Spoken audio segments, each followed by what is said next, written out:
ओम अज्ञानतिमिरन्धस्य ज्ञानाञ्जनशलाकया चक्षुरुन्मीलितं येन तस्मै श्रीगुरवे नमः। नमो ओम विष्णुपदाय कृष्णप्रेष्ठाय भूतले श्रीमते भक्तिवेदांत स्वामिन् इति नामिने। नमस्ते सरस्वते देवे गौरवाणी प्रचारिणे निर्विशेष शून्यवादी पाश्चात्य देशतारिणे। जय श्री कृष्ण चैतन्य प्रभु नित्यानंद श्री अद्वैत गदाधर श्रीवासदि गौर भक्तवृंद। हरे कृष्णा कृष्ण कृष्ण हरे हरे, हरे राम राम राम हरे हरे। हरे कृष्णा। तो सुखदेव गोस्वामी जी अब आगे बड़ी महत्वपूर्ण बातें बताते हैं। कोई ये प्रश्न पूछ सकता है कि सुखदेव गोस्वामी जी ने कहा है कि सबसे उत्तम तरीका अगर व्यक्ति भगवान की भक्ति कर ले तो उसके सारे पाप कर्म भी नष्ट हो जाएंगे, उसे नरक लोक जाना ही नहीं पड़ेगा, उसकी पाप करने की चेष्टा, पाप करने की इच्छा भी समाप्त हो जाएगी। तब प्रश्न ये उठेगा कि क्या इसका आधार है? कहां पर बताया गया है ऐसा? क्या वेदों में ऐसा बताया गया है? ये प्रश्न उठ सकता है, क्योंकि कई बार कुछ लोग ऐसा सोचते हैं कि भाई जिस व्यक्ति को कर्म कांड करना नहीं आता है, जिस व्यक्ति को वेदों का ज्ञान नहीं है, वो व्यक्ति भगवान की भक्ति में लगता है भावुकता के साथ में, नाचता है, गाता है, वो तो भावुकता है, उसमें ज्ञान नहीं है। कई बार मूर्ख लोग ऐसा सोच सकते हैं।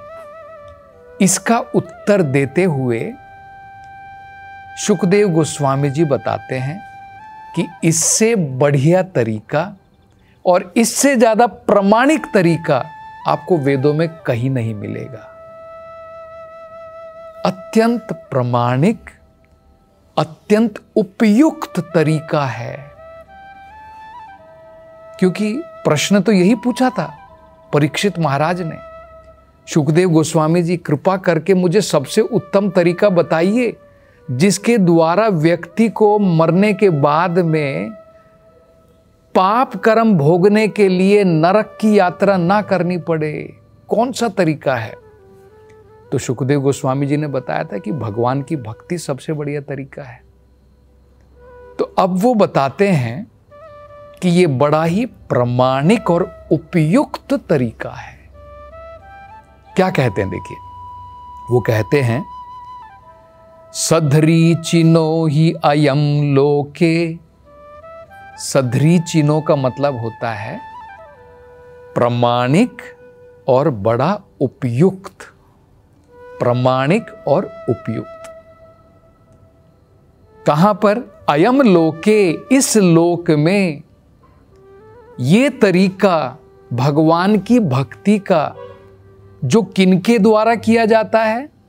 नारायण परायण, जो भगवान नारायण के भक्त हैं, नारायण परायण, या फिर जिन्होंने नारायण को अपना लाइफ एंड सोल, अपने प्राण मान लिया है, वो जो भगवान की भक्ति में लगे हैं, वो तरीका अत्यंत उपयुक्त और प्रामाणिक है। और ये जो नारायण परायण है, अब उनके बारे में वो बताते हैं कि देखिए उनका चरित्र कैसा होता है। सुशीलो साधवो हो। सुशील का मतलब होता है वेल बिहेव्ड। उनका आचरण, उनका आचार, उनका सदाचार, सब कुछ अत्यंत उत्तम होता है। कैरेक्टर बोलते हैं ना, किसी व्यक्ति को अगर हम पहचानना चाहते हैं, उसके आचार कैसे, उसके विचार कैसे हैं, उसके द्वारा उसका आचरण कैसा है, उसके द्वारा हम समझ सकते, उसका चरित्र कैसा है। तो नारायण परायण जो भक्त है उसका चरित्र कैसा है? सुशीला साधवा। साधवा का मतलब होता है जिसके अंदर में देवताओं के सारे अच्छे गुण होते हैं। तो हमने सुना है, एक कहावत है हिंदी में, 100 सुनार की एक लुहार की। सुनार जो है गोल्ड स्मिथ, एक अपने मेटल को, सोने को एक आकार में लाने के लिए 100 बार उसे पीटना पड़ता है, लेकिन लोहार का हथौड़ा इतना बड़ा होता है, एक चोट में उसको आकार में ला सकता है। भक्ति उस प्रकार का तरीका है। भगवान की भक्ति में अगर हम लग जाते हैं, देवताओं के सारे अच्छे गुण हमारे अंदर में आ जाएंगे। ये भी भागवत में बताया गया है। भागवत में क्या कहा है देखिए, भागवत में कहा है यस्यास्ति भक्तिर् भगवती अकिंचना सर्वे गुणे तत्र समासते सुराहा।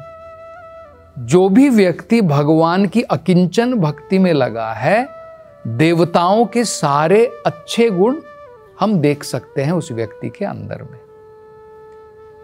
तो यही शुकदेव गोस्वामी जी बता रहे हैं कि ये सबसे उपयुक्त, सबसे प्रामाणिक तरीका है जो नारायण परायण भक्तों के द्वारा जो किया जाता है। और उनका स्वयं का चरित्र कैसा है देखिए, सुशीला साधवा, उनके अंदर में सारे अच्छे गुण हैं। उनका व्यवहार, उनका आचार, उनका चरित्र सब कुछ उत्तम है। और क्या कहते हैं, क्षेमः अकुटो भयः। ये रास्ता, ये मार्ग जो इन भक्तों के द्वारा अपनाया जाता है सबसे शुभ है। जितने बाकी के मार्ग बताए गए हैं, ज्ञान का मार्ग, कर्म का मार्ग, उन सबसे उत्तम भी है और सबसे अधिक शुभ भी है। क्षेमा का मतलब होता है अत्यंत शुभ।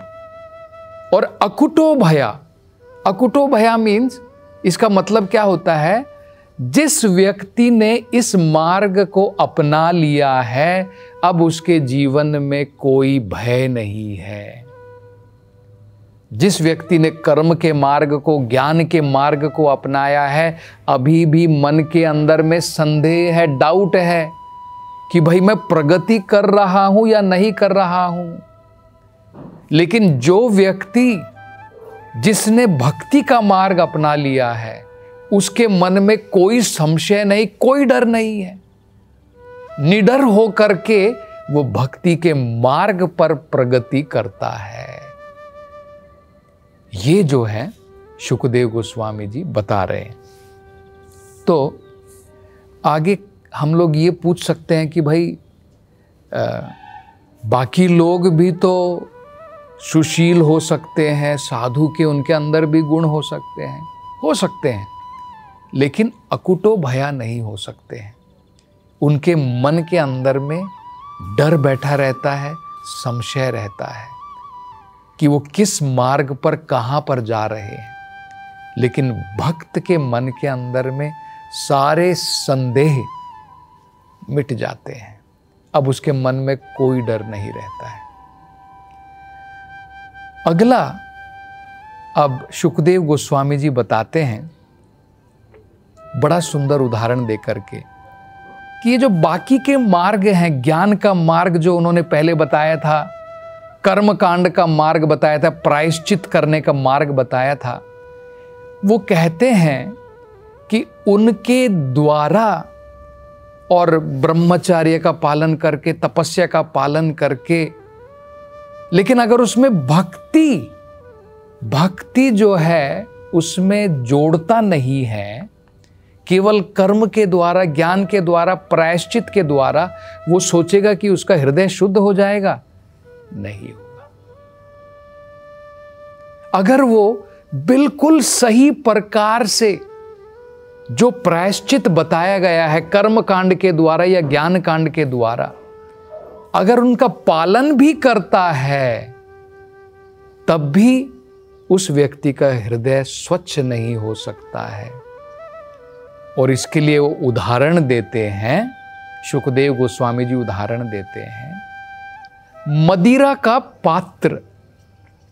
जिस पात्र के अंदर में गंदी मदिरा है, दारू है, मदिरा, उस पात्र को आप कितनी बार भी पानी में धो लीजिए, उसकी स्मेल जाने वाली नहीं है, उसके अंदर से वो स्मेल जाने वाली नहीं है। ठीक इसी प्रकार से जो व्यक्ति अनेकों प्रकार के पाप कर्मों में लगा हुआ है, उस पाप कर्म को चाहे वो कर्म के द्वारा या ज्ञान के द्वारा धोने का प्रयास करे, लेकिन वो धुलने वाले नहीं हैं। लेकिन भक्ति का मार्ग इतना श्रेष्ठ है कि न केवल बीज, उसके फल और पाप करने की चेष्टा तक वो भी हृदय के अंदर से धुल जाती है, सारे अनर्थों की निवृत्ति हो जाती है। तो इसलिए वो कहते हैं ये जो तरीका उन्होंने बताया है भगवान की भक्ति का, वो अत्यंत श्रेष्ठ है। अब आगे देखिए, वो बड़ा सुंदर विचार प्रकट करते हैं, क्योंकि हमारे मन में एक और संदेह आ सकता है कि भाई भगवान की भक्ति मैं करूं, मान लीजिए, और मैं उसमें पूर्ण रूप से सफल नहीं हो पाया। मैंने भगवान की भक्ति प्रारंभ की, लेकिन पूर्ण रूप से मैं उसमें सफल नहीं हुआ, तो क्या मेरे हृदय के अंदर में अभी भी गंदगियां बनी रहेंगी, पाप कर्म करने की चेष्टा बनी रहेगी? क्या फिर मुझे नरक लोकों की यात्रा करनी ही पड़ेगी? क्योंकि मैंने मार्ग तो अपना लिया, लेकिन उसमें मैं पूर्ण रूप से सफल नहीं हो पाया। ये हमारे मन में जरूर संदेह आ सकता है। तो इसके उत्तर में शुकदेव गोस्वामी जी देखिए क्या कहते हैं। वो कहते हैं, अगर व्यक्ति उसने अनेकों प्रकार के पाप कर्म किए हैं, लेकिन पूर्ण रूप से भगवान की भक्ति में लग गया है, लेकिन अभी तक भगवान के साक्षात्कार नहीं हुए हैं, वो कहते हैं, लेकिन फिर भी ऐसा व्यक्ति, उसको स्वप्ने में भी यमदूत या यमलोक या यमराज उसके दर्शन नहीं होते हैं, स्वप्ने में भी नहीं होते।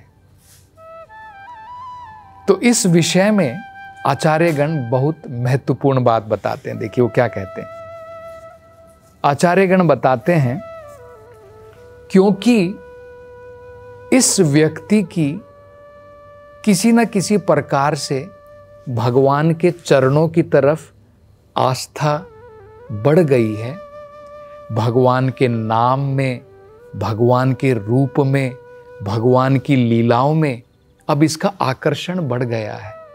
जब हम भक्ति प्रारंभ करते हैं तो हम भगवान की कथा सुनते हैं, भगवान की कथा या भगवान के नाम का जप करते हैं, या फिर हम भगवान की लीला सुनते हैं, भगवान के दर्शन करने के लिए जाते हैं, तो हमारा विश्वास, हमारी श्रद्धा बड़ी है, अभी पूर्ण रूप से दृढ़ भी नहीं हुई है।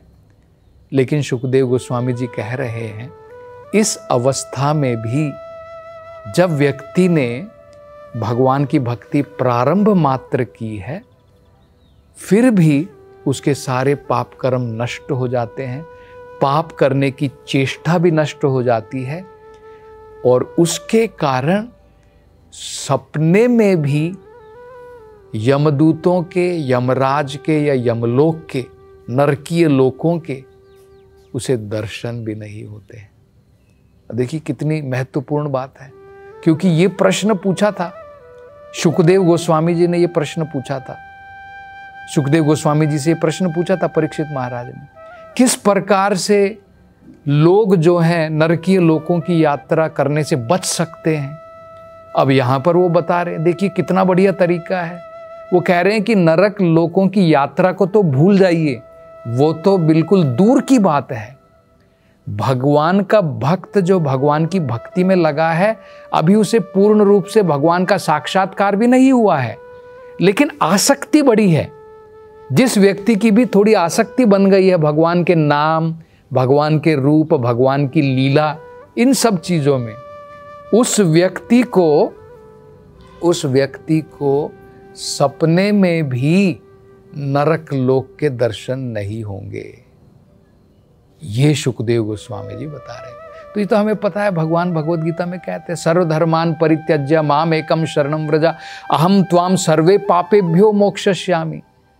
जो व्यक्ति भगवान की शरण में चला जाता है, भगवान कहते हैं उसे डरने की जरूरत नहीं है।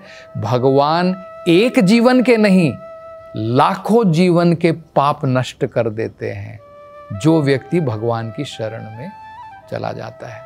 इसलिए एक और बड़ा सुंदर श्लोक है भगवद गीता में, जिसमें भगवान कहते हैं, अगर गलती से भी अगर भगवान का भक्त कुछ गलत कार्य कर बैठता है, तब भी वो साधु कहलाता है, भगवान उसे माफ करते हैं।